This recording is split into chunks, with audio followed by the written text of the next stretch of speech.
नमस्कार, मैं हूं आंचल और आप देख रहे हैं डीबी लाइव की special report. Madhya Pradesh BJP और कांग्रेस में दोनों में हंगामा मचा हुआ था। बताया जा रहा था कि अब कमलनाथ बीजेपी के साथ आने जा रहे हैं। अब ऐसे में चर्चाएं ये शुरू हो गई कि अगर कमलनाथ बीजेपी ज्वाइन करने जा रहे हैं तो फिर बीजेपी में जो नेता पहले से ही आए हैं कांग्रेस से, उनका क्या होगा।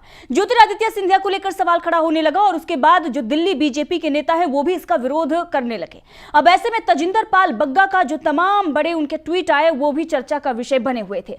इसी बीच खबर यह आई कि कमलनाथ के साथ तगड़ा खेल हो चुका है। अब तगड़ा खेल किया तो है कांग्रेस ने ही, लेकिन मजबूरी में अब बीजेपी कमलनाथ को नहीं ले पा रही है।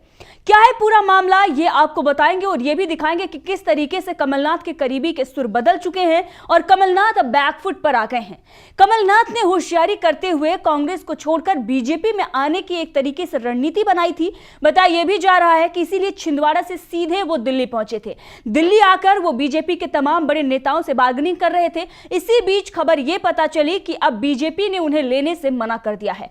ये खबरें जो है वो कल से ही चल रही थी, लगातार इस पर हम चर्चा कर रहे थे और तब भी ये बात चल रही थी कि हो सकता है कि उनके बेटे को बीजेपी शामिल करा ले और कमलनाथ को लेकर एक तरीके से जो वेट एंड वॉच की स्थिति है वो बनी हुई थी और कमलनाथ बाद में कभी बीजेपी में शामिल हो सकते हैं या फिर पर्दे के पीछे से बीजेपी के लिए काम कर सकते हैं।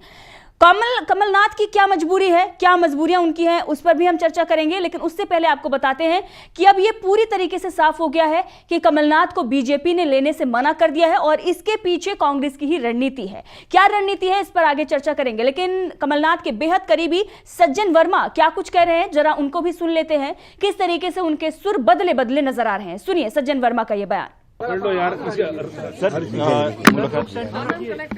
देखिए, अभी मेरी चर्चा हुई, कमलनाथ जी चार्ट लेके बैठे हुए थे। लोकसभा चुनाव की टिकटें मध्य प्रदेश में कैसे बटेंगी, जाति समीकरण क्या होंगे। उन्होंने कहा मेरा पूरा ध्यान अभी इस तरफ है कि मैं मध्य प्रदेश की 29 सीटों पर जाति समीकरण बैठाऊं, कौन किन लोगों को देने से कांग्रेस मजबूत होगी। अभी मेरा इस तरह का किसी कोई विचार ही नहीं है, ना मैंने किसी से चर्चा की। मैंने कहा मीडिया वाले बोल रहे हैं कि आपने इनकार भी नहीं किया। उनका कहना कि मीडिया वालों को ही बनाया हुआ प्रश्न है और वही जवाब दें। बोले मैंने तो किसी मीडिया को आज तक नहीं कहा कि मैं कहाँ जा रहा हूँ कहाँ नहीं जा रहा हूँ। सर इतने इम्पोर्टेंट सवा महीने से जो अटकलें लग रही थी तो सर वो अटकलें अब खत्म हो गई। कांग्रेस ये मान के चले कि कमलनाथ अब भाजपा नहीं ज्वाइन करेंगे? नहीं, अब कोई मान के चले ना चले, जब तक जिस व्यक्ति के संदर्भ में बात उठती है वो व्यक्ति जब तक अपने मुंह से कोई शब्द ना कहे तब तक कोई भी कैसे मान सकता, मीडिया हो या आम जनता हो। आपको तो कह दिया ना सर उन्होंने? नहीं, मुझे कोई बात नहीं। अभी तो मैं जब बात की मैंने कि मीडिया ये सवाल उठा रहा है तो उन्होंने मीडिया वाला एक भी मेरे सामने लाओ जिसको मैंने कहा हो। मीडिया वाले खुद ही बात उठा रहे हैं और खुद ही जवाब दे रहे हैं। और मैंने मीडिया को कहा कि जब भी कोई इस तरह का मसला होगा सबसे पहले मैं किसी और को बताए बिना मैं आपको बताऊंगा। और इस तरह के निर्णय सामूहिक निर्णय होते हैं, कोई इस तरह का निर्णय। और मैं एक लंबे समय से नेहरू गांधी परिवार, वो हमारे पारिवारिक रिश्ते हैं, राजनीतिक रिश्ते नहीं है। ये तो बनाया हुआ प्रश्न। मैंने उनसे यही बोला कि मीडिया में जाऊंगा तो यही पूछेगी कि ये प्रश्न उठ रहा है।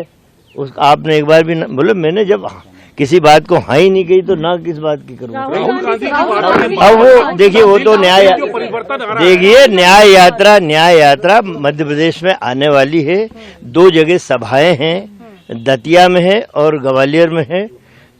2-3 जगह सभा है तो उनके बारे में ये हुआ कि अब उसका इंचार्ज भी मुझे बनाया गया सभाओं का, तो उस पर डिस्कशन हुआ, उस पर चर्चा हुई। दिल्ली में आने का मुख्य कारण देखिए, ये पुरानी कहावत हो गई कि धुआं वहीं निकलता है जहाँ आग होती है। आजकल आधुनिक युग हो गया है, इलेक्ट्रॉनिक युग हो गया, बहुत सारी बातें। तो आप सुन रहे थे सज्जन वर्मा को और उनके सुर बदले बदले नजर आ रहे थे। वो ये कह रहे हैं कि ये पुरानी कहावत हो गई कि जहां पर आग होती है वहीं धुआं निकलता है।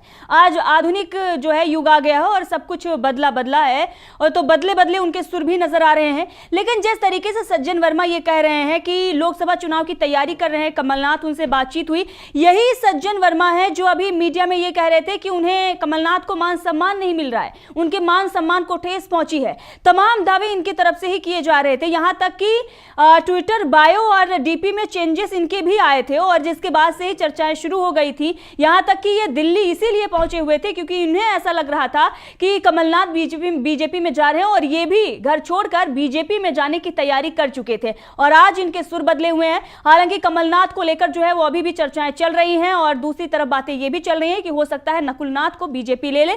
लेकिन अभी जिस तरीके से बीजेपी के अंदर एक माहौल बना हुआ है कि कमलनाथ और नकुलनाथ बीजेपी में शामिल नहीं हो सकते, और अगर बीजेपी में शामिल होते हैं तो कई बड़े दिग्गज नेता जो हैं वो बीजेपी का साथ छोड़ देंगे, इस पर चर्चाएं चल रही हैं। अब कैसे कांग्रेस ने ही तगड़ा खेल किया है, अब इसके बारे में चर्चा कर लेते हैं और आपको बताते हैं कि कहां कमलनाथ फंस गए। कमलनाथ ने पूरी तैयारी कर ली थी, उनके बेटे ने भी पूरी तैयारी कर ली थी, और उसी तैयारी के तहत ही उनके घर पर जय श्री राम का झंडा लगाया गया। और खबर तो यह भी आ रही है कि कमलनाथ खुद अयोध्या जा रहे हैं।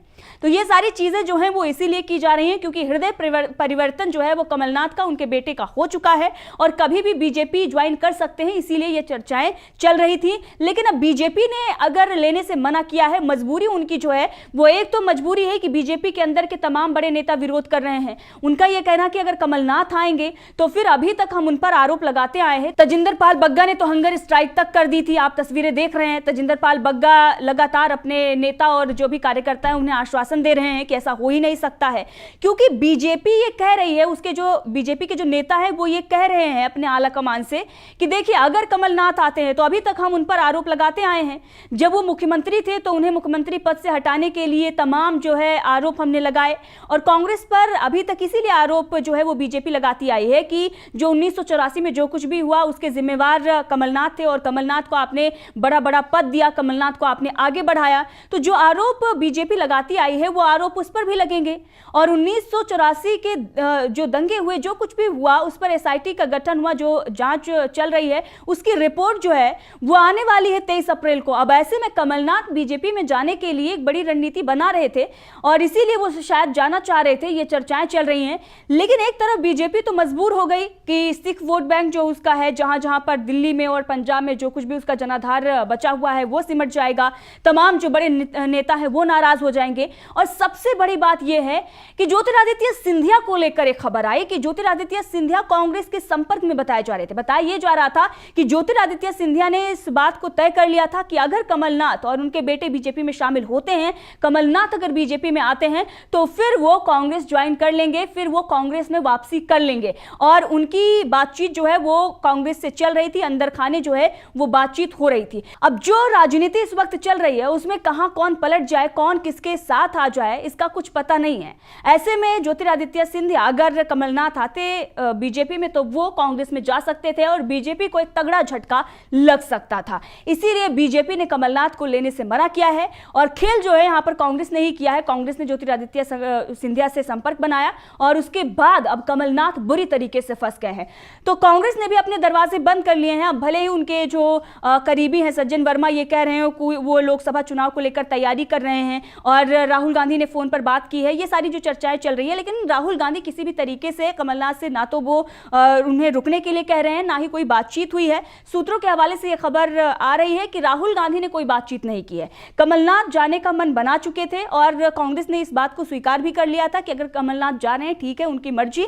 लेकिन कमलनाथ को बीजेपी ने लेने से मना किया है क्योंकि बीजेपी के सामने मजबूरियां खड़ी हो गई। कांग्रेस ने भी बड़ा दांव चल दिया, उधर जीतू पटवारी ने सभी विधायकों को एक कर लिया, विधायक भी जाने से मना कर रहे थे, और खबर यह भी आई कि ज्योतिरादित्य सिंधिया से भी कांग्रेस ने संपर्क साध लिया था। अब ऐसे में अगर ज्योतिरादित्य सिंधिया जाते तो बीजेपी को तगड़ा झटका लगता, और कमलनाथ को लेने से बीजेपी को और भी तगड़ा झटका लगता, क्योंकि उसका जनाधार सिमटता, और बीजेपी जो अभी तक आरोप कांग्रेस पर लगाती आई है वो आरोप बीजेपी पर भी लगते, और उसके जो बड़े नेता है, दिग्गज नेता है, वो अंदर ही इस बात को लेकर विरोध जता रहे थे। तो किस तरीके से कमलनाथ अपने ही बुने जाल में बुरी तरीके से फंस गए हैं, और शायद इसीलिए अब वो अयोध्या जा रहे हैं। देखना यह होगा कि अयोध्या जाकर क्या कुछ वो फैसला लेते हैं। हालांकि वो संन्यास ले सकते हैं, ऐसी भी खबरें चल रही हैं। देखना होगा कि क्या होता है। लेकिन कमलनाथ अब देख रहे हैं किस तरीके से बैकफुट पर आ गए हैं। अब कांग्रेस में रहने के लिए एक तरीके से वहां पर बने रहने के लिए पुरजोर कोशिश में वो जुटे हुए हैं। लेकिन कांग्रेस क्या दिल से कमलनाथ को अपनाएगी, ये देखना होगा,